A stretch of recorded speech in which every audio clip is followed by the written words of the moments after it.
வணக்கம் DPK tax. ரோஜா serial மூலயமா தமிழில் ரொம்பவும் பிரபலமானவங்க தான் பிரியங்கா நல்காரி.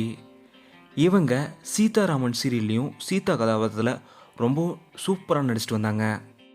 இந்த நிலையில் திடீர்னு தனக்கு திருமணம் ஆனதாக ஒரு புகைப்படத்தை ஷேர் பண்ணியிருந்தாங்க பிரியங்கா நல்காரி. ராகுல் வர்மான்றவங்கள காதலிச்சு திருமணம் செஞ்சுருந்தாங்க பிரியங்கா நல்காரி. அதுவும் மலேசியாவில் ரொம்பவும் எளிமையான முறையில் ஒரு நண்பரை வச்சுக்கிட்டு ரொம்பவும் எளிமையான முறையில் கோயிலில் இவங்க இருவருக்கும் திருமணம் நடந்தது.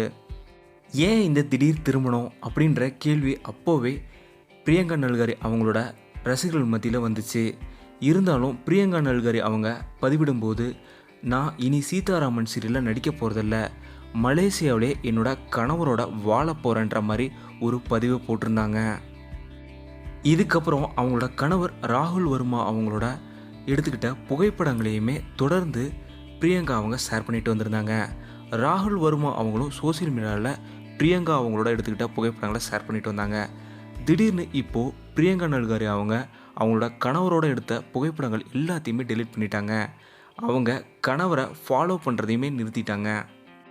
இதே போல் ராகுல் வர்மா அவங்களும் அவங்களோட மனைவியோடு எடுத்துக்கிட்ட புகைப்படங்கள் எல்லாத்தையுமே டெலீட் பண்ணிட்டாரு. அவங்கள ஃபாலோ பண்ணுறதையும் இப்போது நிறுத்திட்டாரு.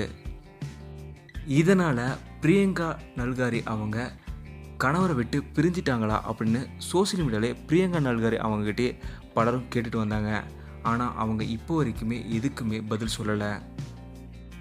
நம்மளோட ஆசை பிரியங்கா நல்காரி திரும்பவும் அவங்களோட கணவரோட சேரணும், திரும்பவும் பழையபடி சீரியலில் நடித்து ரொம்ப ஹாப்பியாக இருக்கணுன்றது தான்.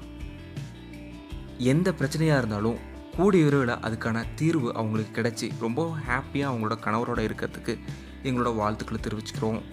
இந்த வீடியோ உங்களுக்கு பிடிச்சிருந்தால் லைக் பண்ணுங்கள், கமெண்ட் பண்ணுங்கள், ஷேர் பண்ணுங்கள். டிபிகே டாக்ஸ் இதுவரை நீங்கள் சப்ஸ்கிரைப் பண்ணலன்னா சப்ஸ்கிரைப் பண்ணுங்கள். மறக்காம பக்கத்தில் இருக்க பெல் ஐக்கானை கிளிக் பண்ணுங்கள்.